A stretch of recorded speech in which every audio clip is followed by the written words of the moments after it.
Assalamualaikum warahmatullahi wabarakatuh. Hai adik-adik, kembali lagi bersama kakak. Di sini kakak akan menjelaskan materi tentang volume dan luas permukaan tabung dan kerucut.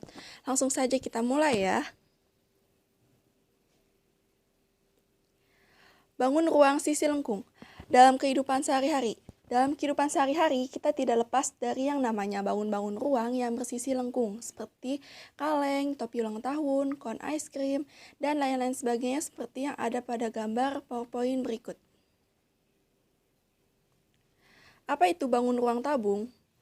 Dalam geometri, tabung atau silinder adalah bangun ruang tiga dimensi yang dibentuk oleh dua buah lingkaran identik yang sejajar dan sebuah persegi panjang yang mengelilingi kedua lingkaran tersebut. Tabung memiliki tiga sisi dan dua rusuk.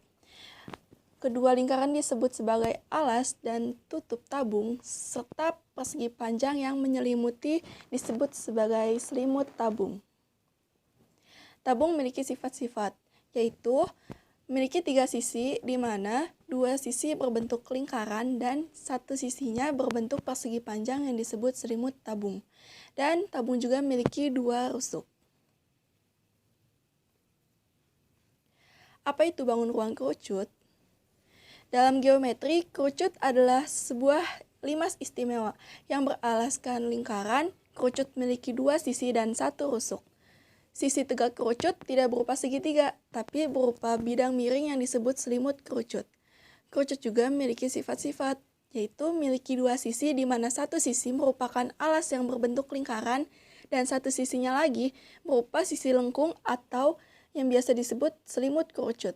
Dan kerucut juga memiliki satu rusuk, itu memiliki satu titik sudut di atas. Nah, bagaimana cara menghitung volume tabung? Jadi, menghitung volume tabung itu, luas lempengan, yaitu luas si lingkaran yang dialas dan ditutup tersebut, yaitu luas lingkaran kan, luas lempengannya, dikalikan tinggi si tabung ini, tinggi persegi panjang tadi. Jadi, luas lingkaran itu kan PR kuadrat, dikalikan tingginya itu T. Jadi, volume tabung bisa kita hitung dengan PR kuadrat. Jadi, rumus volume tabung apa? PR kuadrat. Lingkaran yang ditumpuk akan bentuk bangun ruang tabung, seperti pada gambar yang ada di PowerPoint berikut. Nah, ini ada contoh soal. Jadi, sebuah tabung punya jari-jari dan tinggi masing-masing 10 cm dan 30 cm. Tentukan volume tabungnya. Jadi, jari-jarinya kan 10 cm dan tinggi tabungnya itu 30 cm. Jadi, tinggal kita masukkan ke rumus saja, di mana Pi bernilaikan 3,14 atau kalian bisa menggunakan angka 22/7 juga. Tapi karena angkanya ini 10, bukan bilangan-bilangan kelipatan 7, jadi kita gunakan 3,14 saja. Jadi 3,14 dikalikan 10 dikalikan 10 dikalikan 30 tingginya. Jadi hasilnya sama dengan 942 cm kubik. Itu volume tabungnya. Lanjut, contoh soal dalam kehidupan sehari-hari. Jadi ada sebuah kaleng susu mempunyai ukuran diameter 14 cm tutupnya dan tingginya 20 cm.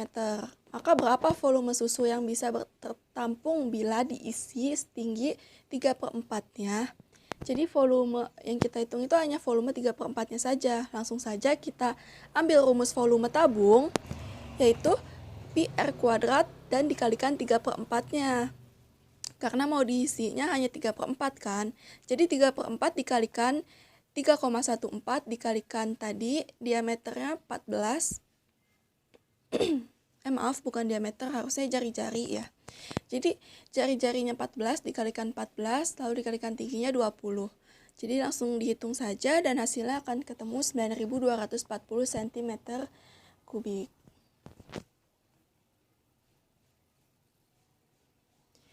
Nah, cara menghitung luas permukaan tabung yaitu dengan jadi kita hitung semua luas yang menyelimuti atau membentuk si bangun ruang tabung tersebut. Jadi bangun ruang tabung itu kan memiliki dua lingkaran ya. Jadi 2 lingkaran itu dikalikan luasnya, 2 kali luas lingkaran, kemudian ditambah luas persegi panjang, yaitu selimut tabungnya. Jadi karena luas lingkaran PR kuadrat dan luas persegi panjang kali lebar, jadi kita langsung saja tambahkan dan rumusnya menjadi 2 kali PR kali R tambah T yang telah diturunkan rumusnya seperti di PPT tersebut. Kemudian mari kita ke contoh soal, yaitu sebuah tabung punya jari-jari 14 cm dan tinggi 10 cm. Tentukan luas permukaan tabung tersebut. Jadi kan diketahuinya itu jari-jarinya 14 cm dan tinggi tabungnya 10 cm. Kemudian kita hitung luas permukaannya dengan rumus tadi, yaitu 2πr kali R tambah T, di mana kita menggunakan pi-nya itu 22/7 karena jari-jarinya merupakan kelipatan 7, jadi biar mudah menghitungnya. Jadi langsung saja kita masukkan ke rumus, 2 dikali 22/7 dikalikan 14 dikalikan 10, kemudian dikalikan 14 ditambah 10, dan hasilnya akan ketemu 21.120 cm kuadrat. Lalu kita coba contoh soal di dalam kehidupan sehari-hari ya. Jadi ada sebuah kaleng berbentuk tabung, mempunyai diameter 10 cm. Nah, dan tinggi si susuk kaleng ini 20 cm. Maka luas label kertas yang akan ditempel di bagian selimut tabung berapa? Nah, di sini kita menghitung luas selimutnya saja ya, yaitu diketahui diameter tadi 10, berarti jari-jarinya 5 cm kan, dan tinggi susuk kalengnya itu 20 cm. Jadi kita hitung luas selimutnya saja, itu 2 kali pi RT, dan langsung masukkan ke rumus. Lalu kita hitung 2 dikali 3,14 dikali 5 dikalikan 20, hasilnya sama dengan 628 cm kuadrat. Jadi luas label yang harus menyelimuti kaleng susu tersebut adalah 628 cm kuadrat.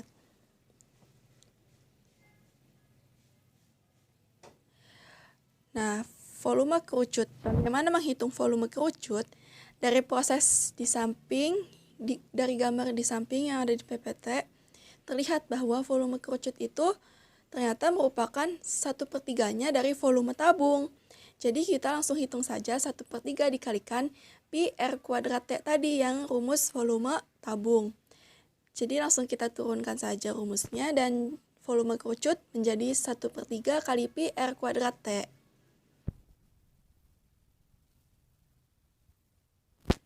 Nah, mari kita coba contoh soalnya. Jadi ada sebuah topi ulang tahun yang berbentuk kerucut, mempunyai jari-jari 5 cm dan tinggi 12 cm.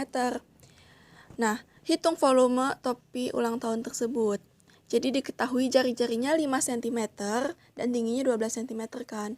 Langsung kita masukin saja ke rumus ya, yaitu 1/3 kali PR kuadrat kali T, di mana tadi pi-nya kita gunakan 3,14 dan jari-jarinya 5, tingginya 12, lalu kita hitung saja, masukkan ke rumusnya, diketahui hasilnya yaitu volume topi ulang tahun tersebut adalah 314 cm kubik.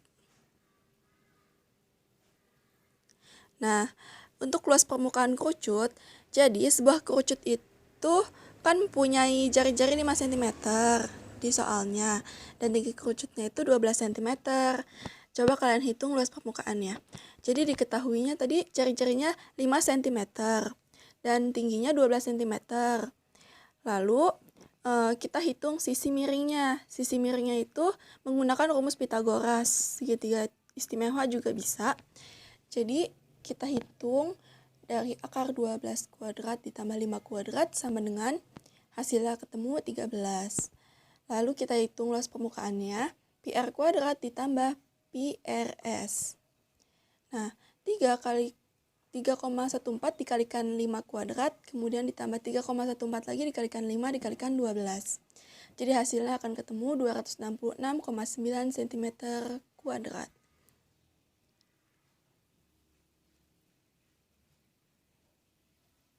Nah, sekarang coba kalian kerjakan soal yang sudah kakak berikan. Nanti hasilnya kalian posting di kolom komentar ya. Nah, cukup sekian dan terima kasih penjelasan dari kakak. Mohon maaf bila ada kekurangannya. Wassalamualaikum warahmatullahi wabarakatuh. Dadah.